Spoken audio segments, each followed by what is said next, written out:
A detailed summary and reflection on Bhishma Parva, the Book of Bhishma, the first 10 days of the Great War, the geography of the world, Arjuna's moment of doubt, Krishna's sacred teaching in the Bhagavad Gita, the fierce battles led by the grandsire, and the fall of the unbreakable warrior on his bed of.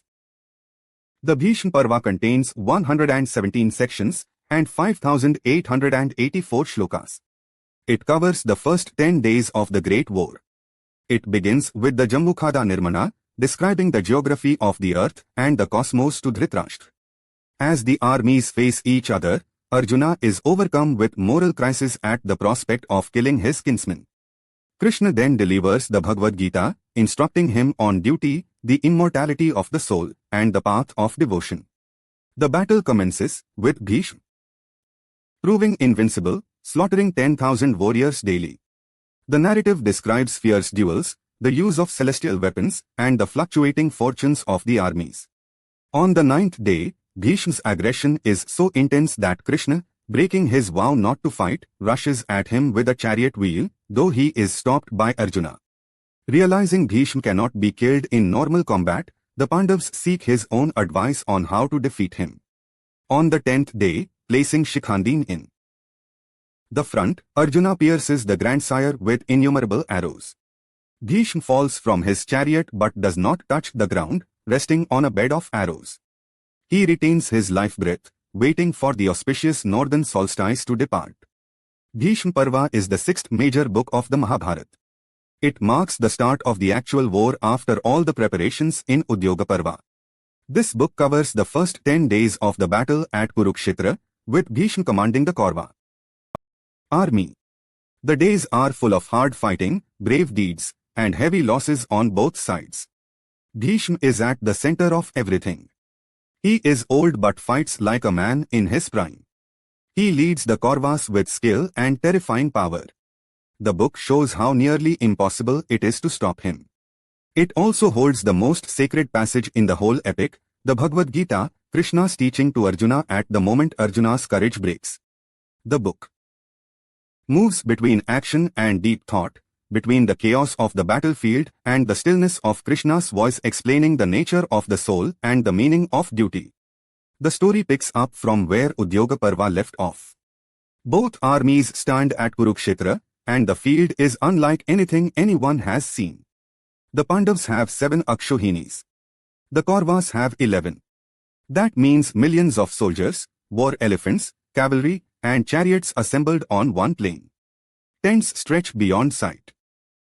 Flags of dozens of kingdoms ripple in the wind. Conches sound from every direction, and their noise blends into something that shakes the chest. Dust rises so thick the sky turns brown. Everyone on that field knows this war will change the world they know. Families have been split down the middle. Old friends stand in opposite lines. Bhishma and Drona fight for the Kauravas not because they love Duryodhana's cause, but because they are bound by old loyalties and promises they made long ago. Young men like Abhimanyu are eager. Leaders like Yudhishthir are deeply sad but will not step back. Bhishma Parva moves through these 10 days carefully.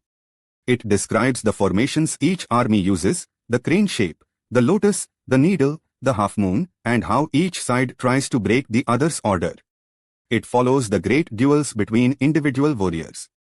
It shows the grief of losing someone you know and love in the middle of a day's fighting. The book is not simply a record of who won each day. It is equally a record of what war costs. Bodies cover the ground. The earth turns soft with blood. Rivers of warriors and animals pass in both directions, and many do not come back. The book watches all of this without looking away and asks the reader to do the same. The book opens with Sanjay speaking to Dhritarashtra. Dhritarashtra is blind and cannot see the battlefield. Vyas gives Sanjay a special gift before the war begins, divine sight that allows him to see everything that happens at Kurukshetra no matter how far away he is. He will describe every moment to the king. But before the first arrow is shot, Vyas himself comes to Dhritarashtra and describes the world in full. This is the Jamvu-khanda Nirmana section, a long and detailed picture of the earth and the cosmos. Vyas says the earth is arranged like a lotus with 7 great islands. The central one is Jambu-dvipa, a vast continent of mountains, rivers, forests and plains. He names the great ranges, Himavat, Vindhya, Meru at the center, made of gold and standing as the home of the gods. He speaks of the oceans that surround each island and the way the sun and moon move through the sky, giving light and pulling the tides. He names the countries, their people, and their ways. He speaks especially of Bharatavarsha, the land where Dharma is strongest, where sacred rivers like the Ganga, Yamuna, and Saraswati run, where people study the Vedas and perform their sacrifices and try to live rightly. This section runs on for many verses, and it is not simply a geography lesson. It is a way of making Dhritarashtra feel the full weight of what is about to happen. The world Vyas describes is alive and sacred, full of rivers and mountains, full of people and animals and ancient stories. The war will not happen in an empty field. It will happen in the middle of all of this. What is destroyed in the coming days is not just soldiers. It is fathers, sons, teachers, students, farmers, priests, men and women whose families will carry the loss for generations. Vyas wants the blind king to understand that before the first chariot moves, Dhritarashtra listens and the sadness in him grows heavier. He already knows his sons caused this. Now he understands the full size of what they have caused. The two armies stand ready. Bhishma is at the front of the Kaurava line. Arjuna's chariot is positioned across from them. Trumpets and conches sound from both sides and the noise is immense. Arjuna asks Krishna to drive the chariot forward between the two armies so he can see who he will fight. Krishna does it. Arjuna looks across the field and he sees Bhishma, his grandfather, the man who raised them all. He sees Drona, the teacher who put the bow in his hands.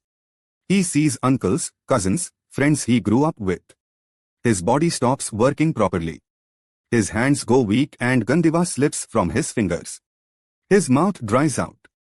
He feels sick. He tells Krishna he cannot do this. How can he kill these people for a kingdom? What good is a kingdom when the men you would share it with are dead on the ground in front of you?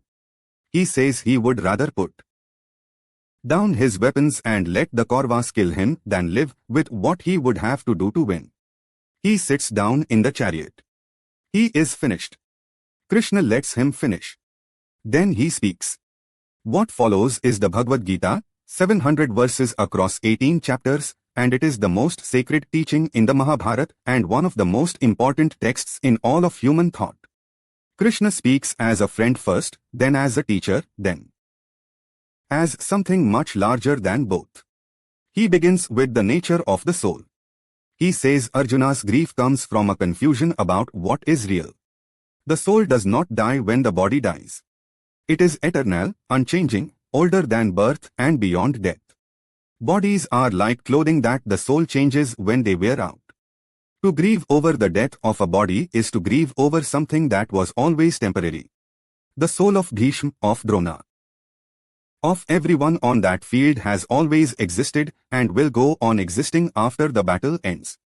Arjuna is not destroying anything that can be truly destroyed. Then Krishna speaks about duty. Arjuna is a Kshatriya, a warrior. His dharma is to fight when fighting is what dharma demands. To walk away from this battle would not be kindness. It would be a failure of the deepest kind, a betrayal of everyone who depends on him, a surrender of righteousness. To the people who took it by force at a dice game and in an assembly hall. A warrior who runs from a righteous battle loses everything that defines him. Krishna goes further. He teaches karma yoga, the path of action without attachment. Do what you are called to do. Give it everything you have. But do not fight for the reward of winning or the fear of losing. Fight because it is right to fight. The moment you act for the fruit rather than the duty, you have lost the thread that keeps action clean. Let go of the outcome and do the work. He teaches bhakti yoga, devotion to the divine with a whole and open heart. He teaches Jnana Yoga, the deep knowledge that the self in each living being is part of the one self that holds everything together. The wise person sees the same light in a Brahman and a dog-eater, in a cow and an elephant, in a friend and an enemy. That seeing is not indifference. It is the deepest possible understanding of what life actually is. In the 11th chapter, Krishna shows Arjuna his true form. He reveals himself as the whole of existence, time and space, and creation and destruction all at once. Arjuna sees gods and worlds, and the past and the future inside Krishna's form. He sees the armies of both sides flowing into Krishna's many mouths the way moths fly into a flame. He is terrified and awestruck at the same time. He falls and asks for forgiveness and asks Krishna to return to his familiar human face. Krishna does. He says simply, "Love me, give yourself to me, act as my instrument, and I will carry you through." Arjuna is changed. He picks up Gandiva. He tells Krishna he understands now and is ready. The Gita is the beating heart of the Bhishma Parva and of the whole Mahabharat. It does not belong only to Arjuna on that field. It belongs to anyone who has ever sat down in the middle of something hard and felt the bow slip from their hands. After the Gita, the war begins in full. Both armies charge and the plain of Kurukshetra becomes something that had never been seen before and would not be seen again. Arrows cross in such numbers they block out patches of sky. Elephants crash into each other with a sound like mountains falling. Horses scream. Chariots splinter. The ground goes slippery fast. Bhishma commands the Kauravas and he is extraordinary. He kills 10,000 Pandav soldiers every single day. His arrows come so fast that soldiers who watch him cannot follow the movements of his hands. He forms a different vyuha each morning, a mandala, a makra, a garuda, a needle, and the Pandavas have to scramble to counter each one. Arjuna fights Bhishma but holds back. This is his grandfather, the man who once carried him on his shoulders. He cannot bring himself to fight at full strength against Bhishma, and everyone who watches can see it. Krishna urges him again and again. Bhima is different. Bhima holds nothing back against anyone. He kills Kaurava brothers with his make, one after another, and each death sends Duryodhan into a fresh wave of grief and rage. Dhritarashtra leads the Pandav divisions with real skill. Young Abhimanyu fights in a way that makes older warriors stop and watch. On the Kaurava side, Drona and Ashwathama and Karna fight with everything they have. Celestial weapons light the battlefield like storms. Fire arrows. Wind arrows. Weapons that create fog and weapons that cut through it. The book watches all of this with a clear eye and does not dress it up as something beautiful. On the first day, the armies meet head-on with the full force of everything they have gathered. Bhishma forms his ocean formation, and the Pandavas attack like a river running hard into it. Arjuna fights Drona but holds back, still unable to give everything against his teacher. Bhima charges deep into the Kaurava lines and cuts through them with his make, leaving wreckage behind him.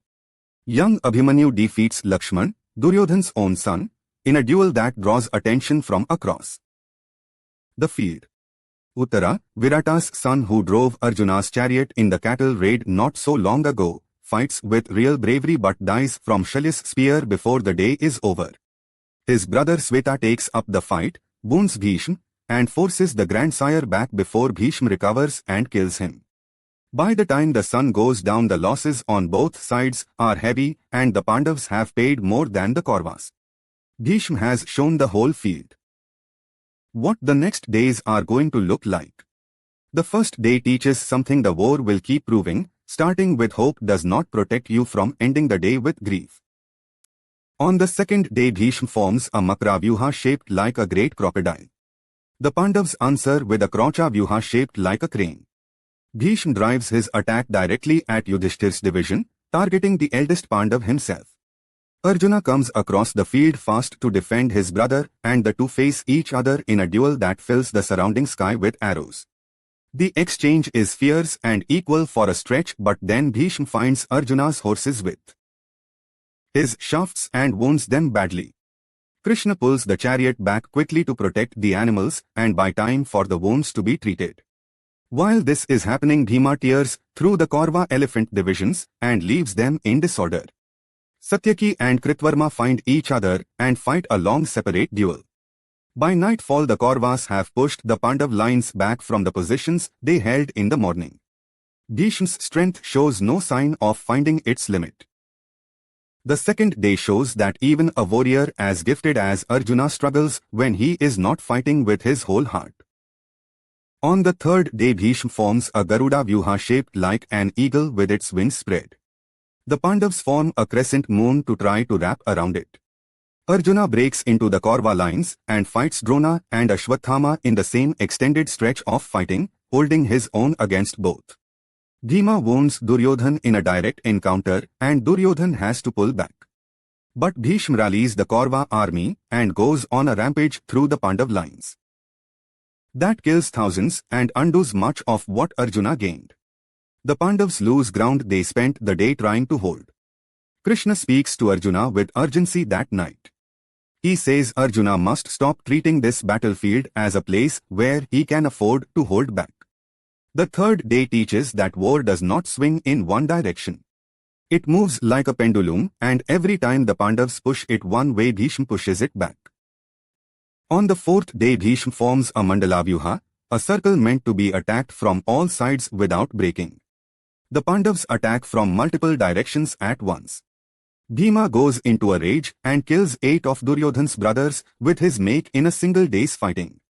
Duryodhan watches his brothers fall and weeps with a grief that quickly turns back into fury. Bhishma fights Abhimanyu and wounds the young warrior, but Arjuna comes across quickly and drives Bhishma back.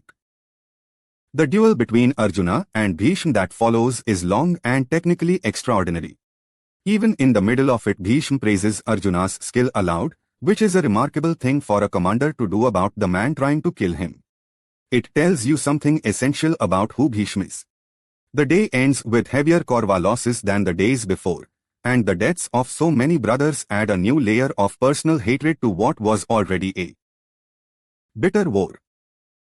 On the fifth day, Bhishma forms another Makra Vyuha and drives it hard at the Panchala army, the forces of Draupadi's father, who are among the strongest Pandav allies. He kills many Panchala warriors before they can regroup. Satyaki and Shalya find each other across the field and fight a long chariot duel. Bhima goes after the Kaurava elephant divisions again and dismantles them methodically.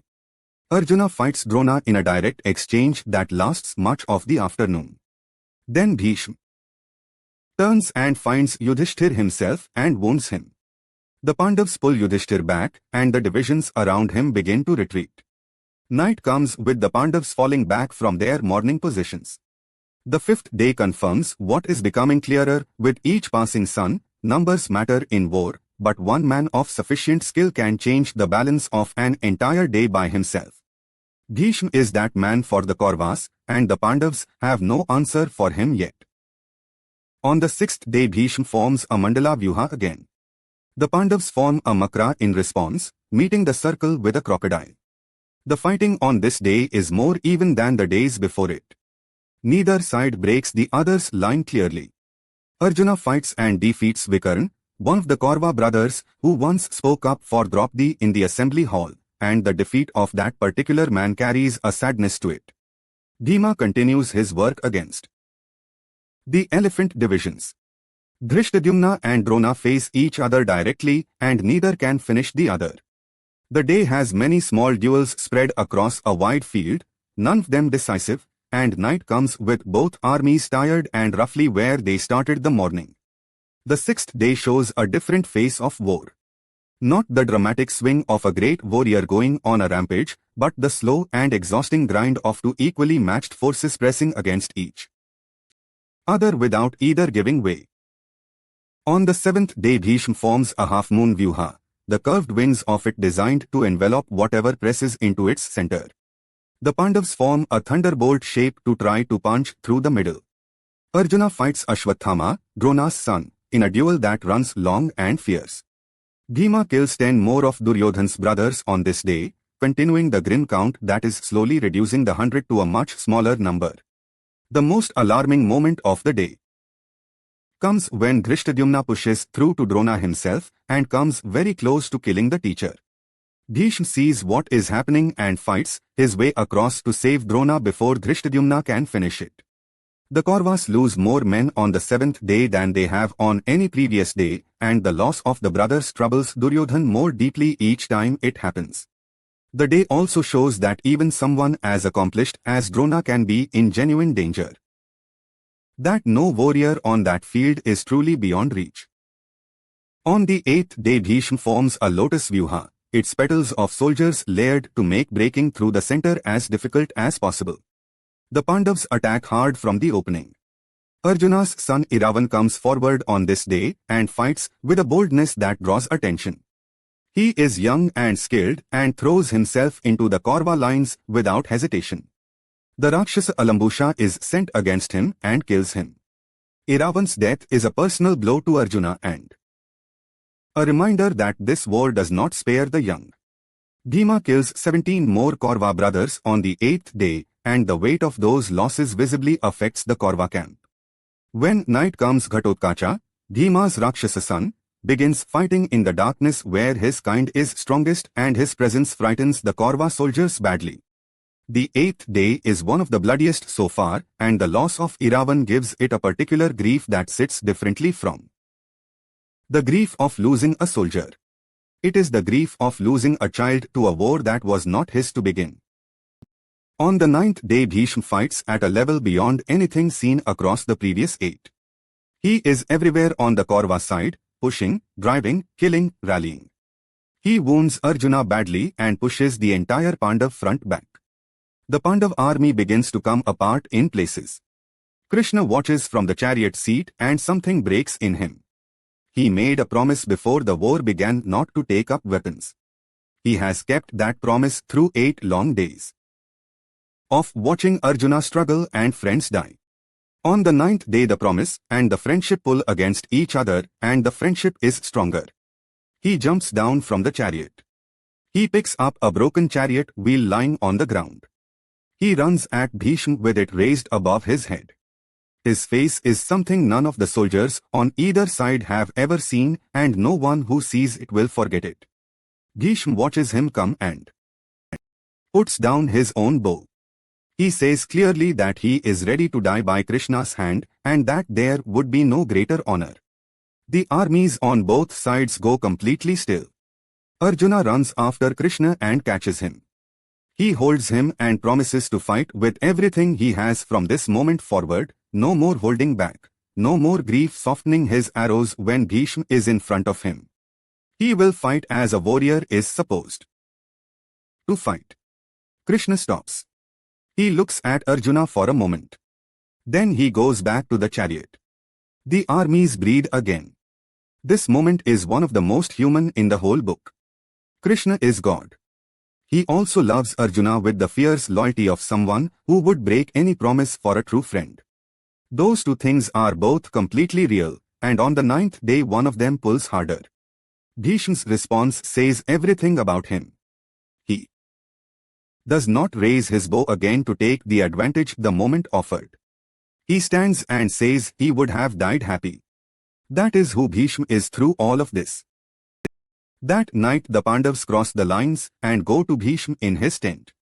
They come as grandsons, not as enemies. They ask him directly, "How do we defeat you?" There is no other way to ask it. Bhishma is quiet for a moment and then tells them the truth. He will not fight Shikhandi. In a previous life Shikhandi was Amba, the princess Bhishma wronged, who was reborn for the specific purpose of ending him. He will lower his weapons the moment Shikhandi stands in front of him. Put Shikhandi at the front of Arjuna's chariot tomorrow. Then Arjuna can shoot. The Pandavas take this in. There is no victory in it, nothing to feel proud of. They leave quietly. On the 10th day the armies form up and Shikhandi stands at the very front of the Pandav advance, directly in Arjuna's chariot. Bhishma sees him coming and lowers his bow. He will not raise it again. The arrows from his side stop. Arjuna begins to shoot. He does not stop. Arrow after arrow goes into Bhishma, covering him completely. The grandsires armor falls away piece by piece. His hands stay at his sides. He stands in the chariot and takes every shaft Arjuna sends. When he finally falls from the chariot, it is not to the ground. The arrows that cover his body hold him suspended above the earth, a bed made entirely of shafts, and he lies there with the sky above him and the field around him, still breathing, still watching. Everything stops. The fighting across the whole field stops. Soldiers from both armies walk toward where Bhishma lies. Duryodhan comes. Yudhishthir comes. Drona comes. Karna comes and kneels beside him. Bhishma looks up at the sky and says he will wait for Uttarayana, the sun's northern journey that will come in 6 months. That is the auspicious time to leave the body. He has the boon of choosing his own death, and he will use it with the same care he brought to everything else. He closes his eyes on the arrows and begins to teach. He has more to say, and he will say it from this bed before he goes anywhere. Everyone who comes to see him leaves sadder than when they arrived. He is the oldest living link to everything that was good about this family before things went wrong. He fought on the wrong side of a just war because of a promise made in a completely different life. He held himself to his duty every day even when that duty was breaking his heart. His fall does not feel like defeat. It feels like the end of something that cannot be replaced. Bhishma Parva carries two very different things inside it, and both are necessary. The Bhagavad Gita asks you to be still and think about what is real and what is permanent and what you owe the world. The war around it asks you to look at what happens when people cannot answer those questions well enough. Together they make something complete. The Gita's teaching is not complicated at its center. Do your duty. Let go of the reward. The soul is permanent and the body is not. Love what is real. Give yourself to something larger than your own fear and desire. These ideas have been sitting with people for thousands of years because they answer something that does not change across time. Arjuna's moment of collapse in the chariot is everyone's moment. The bow goes slack. The reasons feel insufficient. What keeps you going is not certainty. It is clarity about what is right even when the right thing is hard. Bhishma's life teaches something different and equally important. He is perhaps the most tragic figure in the whole epic. He is the best of them in almost every way, the most skilled, the most learned, the most devoted to Dharma. And he spends the war fighting against Dharma because of a promise he made before the war was a thought in anyone's mind. He knows it. He fights anyway. His bed of arrows is the image the Mahabharat gives us for that particular kind of suffering, held up, unable to rise, waiting for the right time, still teaching, still full of love for the people on both sides of the field. He is pain and dignity together, and the book does not try to resolve that into something simpler. The 10 days covered in Bhishma Parva also teach what war actually looks like when you watch it without the distance of glory. Thousands of young men die every day. Fathers lose sons and sons lose fathers, and the war does not pause for any of it. The earth gets slippery. The vultures learn to follow the armies. The rivers of blood are not a figure of speech. The book asks you to hold all of that alongside the Gita's teaching about the eternal soul and decide what you think about the gap between those two things. Bhishma Parva is the first of the war books, and it sets the terms for everything that follows. The Gita gives the philosophical foundation. The battles give the human reality. Bhishma's fall marks the end of the first phase and changes the character of the war going forward. With Bhishma removed from the Kaurava command, Drona takes over and the war becomes different in tone and in the weapons and strategies used. But what Bhishma Parva has done cannot be undone. The Gita has been spoken. The field of Kurukshetra has been consecrated with blood. The cost of getting to this moment has already been enormous, and the war is only 10 days old. The book also gives the Mahabharat its deepest single passage. People who have never read the rest of the epic know the Bhagavad Gita. People who have suffered losses and faced impossible choices and felt the bow go slack in their own hands have found something. real in it for thousands of years. That teaching sits inside this book of war not as a contradiction, but as the only possible response to what war reveals about the human condition. When everything around you is breaking apart and you cannot see a way through that does not cost something unbearable, what do? Bhishma Parva's answer is, understand what is real, do what is right, and give the outcome to something larger than yourself. This essay is part of the Deep Thoughts series on Mahabharat. Exploring the Mahabharat's most difficult moral questions, its characters, their choices, and what those choices mean for us today. Read the full essay and discover more at https://mahabharat.at.